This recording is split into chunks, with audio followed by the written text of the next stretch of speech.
It's the mid-1800s and a 30-year-long argument over the rights of enslaved peoples between the anti-slave northern abolitionists and the pro-slave states in the South is at an all-time high due to the recently established fugitive slave law. The fugitive slave law declared that any escaped slaves must be returned to their owners even if they are living in a free state, because the master has a right to their property.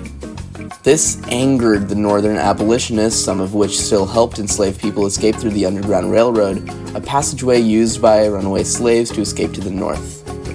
That was making the South angry, and the debate over slavery grew ever more heated. So, you can imagine that when an author decided to write one of the most controversial books in American history, it only added fuel to the flames. Harriet Beecher Stowe wrote her novel Uncle Tom's Cabin, inspired by real-life experiences of enslaved people in order to raise awareness on the true horrors of slavery, and in doing so evoked emotional responses in both the North and the South, and ended up being one of the major causes of the Civil War and later on the Emancipation.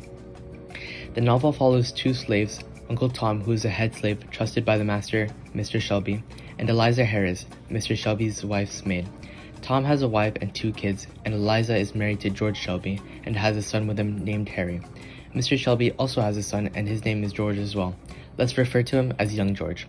Young George is a strong Christian and spends a lot of time at Uncle Tom's cabin, playing with the kids and teaching Tom how to read. He promised Tom that one day he will free the slaves and hire them all as servants.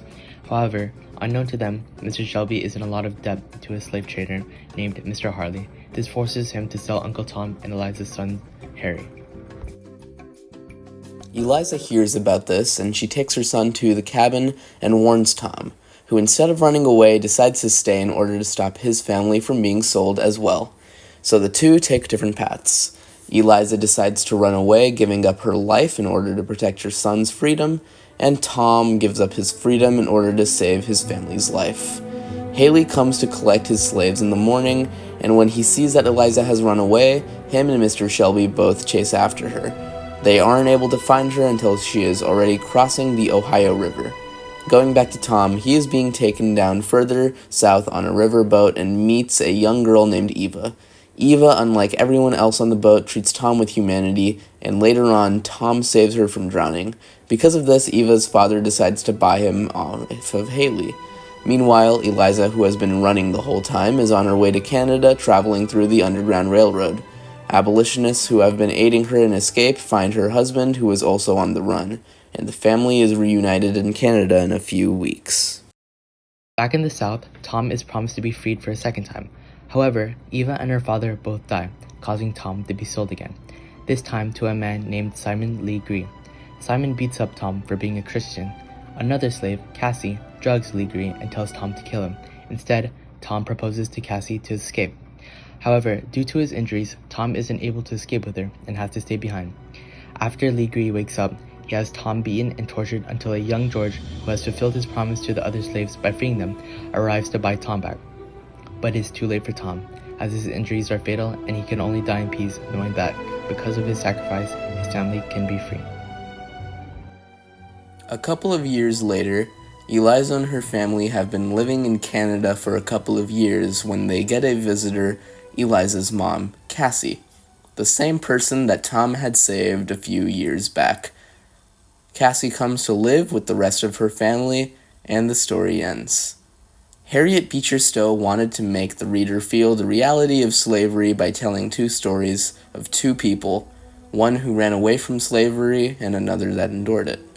A happy ending and one wet with tragedy. She wanted to convey the message that slavery is evil and unkind to all that are involved. By doing this, she hoped to motivate readers to protest the practice of slavery in America and have it completely abolished. And while this story is fictional, every hardship and every obstacle is based off of real things that have happened to real enslaved people in the United States. When Uncle Tom's Cabin was published, it received backlash from many Southern critics claiming that the people of color were depicted too kindly, and argued that the harsh conditions of slavery were being over-exaggerated in the novel. Most people in the South absolutely despised the book.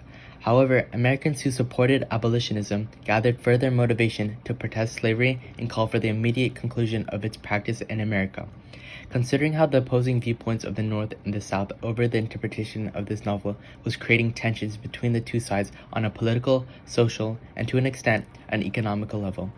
It is clear that Uncle Tom's Cabin was written about a highly controversial at the time and stirred up hostility between the North and the South and took a significant part in the country's sectional divide and aided the beginning of the Civil War.